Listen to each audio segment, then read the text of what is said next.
third, I think. Fourth. Fourth episode of FinTalks.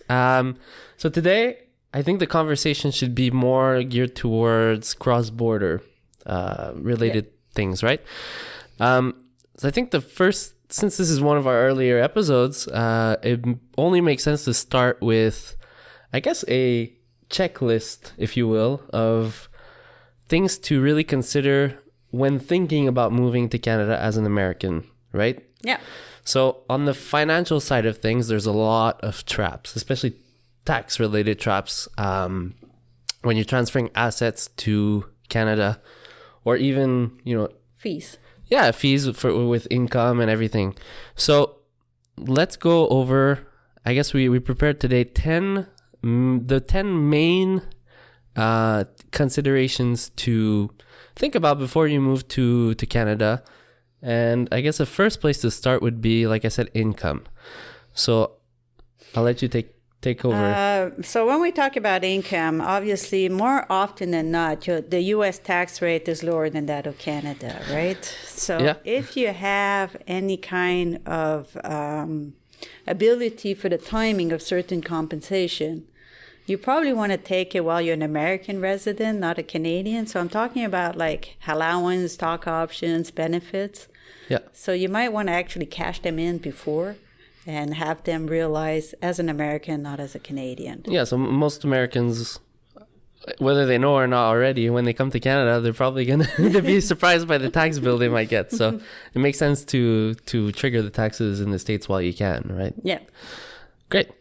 I guess now the second main consideration will have to do with education plans.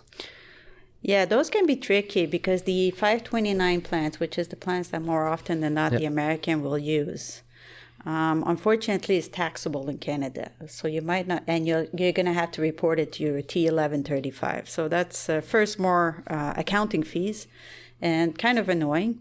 So you might want to collapse it and just pay the 10% penalty fee right off the bat. Or the other thing you might want to do, if you're capable, is maybe just transferring it to one of your family member that is still an American, and they can keep the 529 plan for your kids. The great thing about the 529 plans, believe it or not, in the list of university, McGill is part of the list of the 529 plans. A renowned school? Yeah, it is actually. Or what you can do is, while you collapse it, transfer it to a trust for your kids. Mm-hmm. So the kids are taxed, not you. Or the other thing you can do also is if you have a grandparent or a family member that is a Canadian resident and citizen, no dual, just straight, they can straight open Canadian. an RESP and get the grants from the government and so forth for your kids. Yeah. So those are basically the three strategies that you can do. So if you opt to keep it as a 529 plan, then you have to make sure that the school is part of the list. Unfortunately, the only one that we have in Montreal is McGill, but it doesn't mean that others... In the rest of Canada, there's others, right? Yeah, there's lots of them. It's just a question of having them to apply and check before if they're eligible. You're limited. You're limiting yourself a little bit. Okay. I guess we'll go on to the third main consideration, unrealized losses in taxable accounts. You should definitely take it before, okay? And the reason is, yes, you're right, Canada has a higher tax, so a lot of people think, well, I'm going to wait to Canada, it's going to bring down my... But the problem is, before coming to Canada, there's a bump to your asset. So your new adjusted cost base is that of the date you move in. Okay. So you actually lose your losses. So you lose your losses. So you can't use them in the States. And you can't use them. It's not like you can carry them to Canada. So if you have any unrealized losses, you want to take it before coming to the States. Take full advantage of them. Yeah. Great. Now, something that's interesting, there's a few things to do with the Roth IRA. So I guess we'll start with post-tax contributions. Yes. Now, the Americans have interesting strategies. Their qualified plans, different from Canadians. Their qualified plans can actually have pre and post in the same plan. Unfortunately, when you move to Canada, we don't have such things, so we get very confused. So we see IRA, okay, that means all distribution will be taxable. So if you did any post-tax money into your IRA, you definitely want to take it out before moving it to your Roth IRA. Okay. So you want to do that right away. And you'll be surprised, and I'm letting you know right away, take 2 to 3 months before doing that, because for some reason the financial institution are a little slow to do that. And you need to do it prior to coming to Canada. If you do it after, it doesn't work. Okay. And the reason being? It's just if you do it after, it's just going to make the IRA collapse. Okay. So that's the other thing also. Never touch your IRA. Ever. Once you move, yeah. Ever. Okay. And now, again, with the IRA, this time more towards the Roth IRA, considering doing the rollover, right? The IRA to Roth IRA rollover? Yes. If you have a small IRA, you might want to consider, again, because the tax rate in the state is smaller than that of the Canadian. So you might actually want to pay the tax in the States, roll it to your Roth IRA, and then just leave it in your Roth IRA and let it grow for years. And there's no required minimum distribution or anything out of Roth, so you can just let it grow, and whenever you need the money, it's after tax money, so it's great, as long as you don't touch it. Yeah, so it's just a pure play on tax rates, right? Yeah. So, but on the other side, if your IRA is larger, then obviously you won't do that. You won't collapse it, right? Especially if you're way off from your retirement, you want to keep it. Yeah, you don't want to lose all those funds and lose the gain, the future gain on those. Yes. Okay, great. So employer-sponsored plans, such as 401ks, 403bs. Okay, if you can, this is really a question of taste, right? In some cases, some of these pensions can actually be kept even when you become a Canadian resident. And if you like the management and what have you, the advantage of doing that, you can keep it as is. And the advantage is these type of funds that are actually employer-sponsored. When it comes time to distribution, you can actually split the income with your spouse. So there's a certain advantage because when you're Canadian, again, if you can split your income, you reduce your tax rate. Absolutely. So it's definitely worth looking into. Or if you really don't like it, or that you don't permit it. In some cases, they just tell you, well, you have to close your account. Please note that you never have to liquidate your 401k or your 403 or 457. None of them needs to be liquidated. You can keep it as is. But you will need to transfer it to a financial firm that has cross-border ability like ours to be able to manage it. And most likely it'll be transferred into an IRA, right? At that point, it'll be transferred to an IRA. The advantage is you have more flexibility to manage the funds. But again, you can't touch it, right? Well, no. Actually, you can invest it quite comfortably. Well, you can invest it, but you can't. Yeah, but obviously, if you start withdrawing, if you're under 59.5, all these rules remain, right? So there's the 10% penalty. It's taxable, so all the rules remained, right? Yeah. The other thing with the Roth IRA, which I forgot to mention, is when you move to Canada and you bring your Roth IRA, that one you don't touch. Okay? Okay. Do not touch. I see what you mean. You don't contribute to it because as soon as you contribute to it, you collapse it. Okay. So you leave it as is, right? But you do have in April of following the year, your taxation year, you do have to make a one-time election. So it's tax-free for life. Okay. All right. So I guess the next thing to consider, actually the next two ones will be more geared towards executives and board members. So complicated. Very complicated. So let's say you're someone who has incentive stock options. Okay. What do you have to consider? Well, the rules are different. They're different in the States and in Canada. In the States, they have what they call the ESO, which means that if you're an ESO stock option, as you know, if you keep, you get granted and you keep it for 2 years before exercising, and then you hold it for another year, then it's actually taxed as capital gains. Okay. Which is great, right? Yeah. And especially in the States, because then you have the long-term capital gain on top of it. So it's really low rate, right? In Canada, we don't have that. So whether you have an ESO or a non-qualified stock options, it's pure income.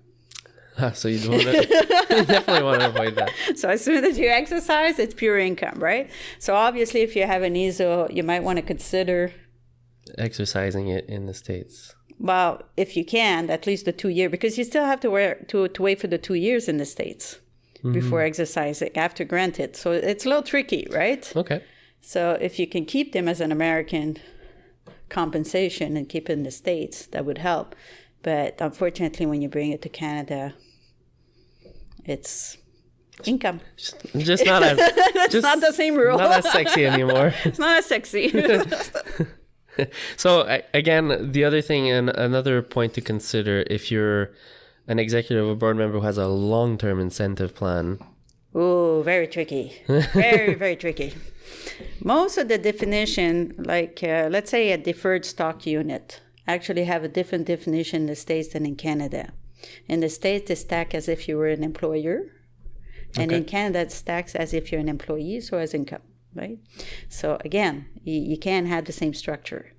So if you're a senior executive, you really want to talk to a cross-border accountant or professional to look at your package and really, tell you, by the way, your DSU might want to be switched to an RSU, and so the definition are equal in the States and in Canada, so you can get your foreign tax credit when needed. Okay. And not end up with double taxation. There's nothing worse than double taxation. It really kills the whole incentive. Here you go, you got 68% tax. Nobody likes that. That's for sure. All right. Let's talk about life insurance, something that a lot of people probably don't think about. A little tricky. The thing with life insurance isn't the life insurance itself as much as the definitions. And whether or not they have exclusion. Life insurance love to have these exclusions, this little small print.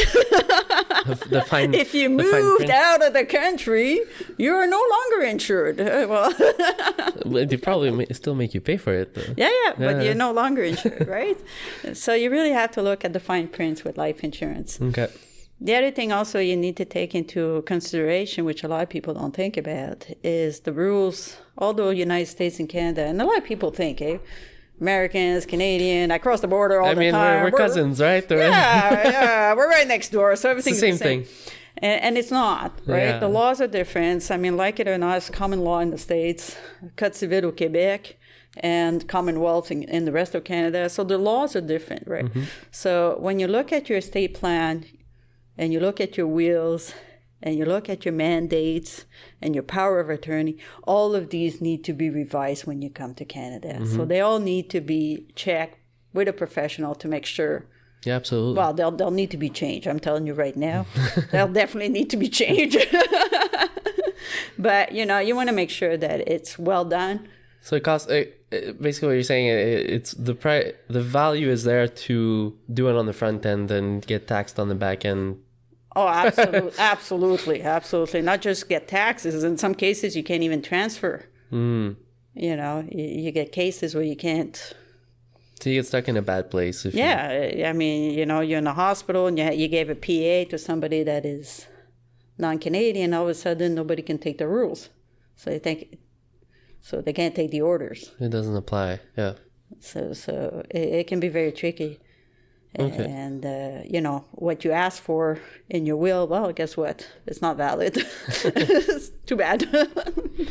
So I guess last but not least, the 10th thing on our list to consider before moving, which might sound a little silly, but it's having a clear date of arrival in Canada. That actually circles back to the first clause that I said, right? When you can time your compensations and your stock options and everything, your bonus. Well, sometimes what happens, unfortunately, is they send the kids and the wife first, start the school.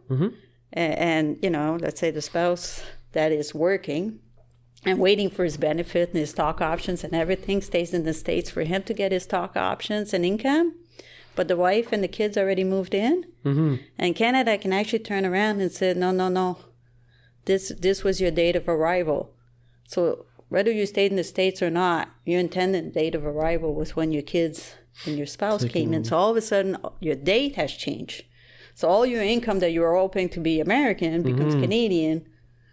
So it is important to have a set date and make sure that everybody moves together. You don't declare a different date without realizing it. Yeah. So all this to say is the cross-border space is a very tricky, but it's fun.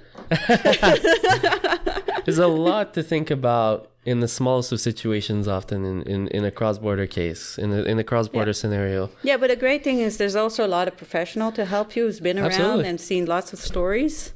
Yeah. So, you have to keep in mind, you're changing country. Mm-hmm. Whether we're cousins, you're still changing country. Absolutely. So there are a few tricks to know, but the great thing is there's also a lot of professional that you guys can find in cross-border that can help you, and have seen it over and over again. Yeah, so that's it for today. We'll try to come out with I guess a downloadable version of this 10 item list that we've made. And if any one of you is watching this and has any questions about cross-border, I'm sure Sophie would love to answer. And we'll catch you next time on our next podcast. Well, thank you.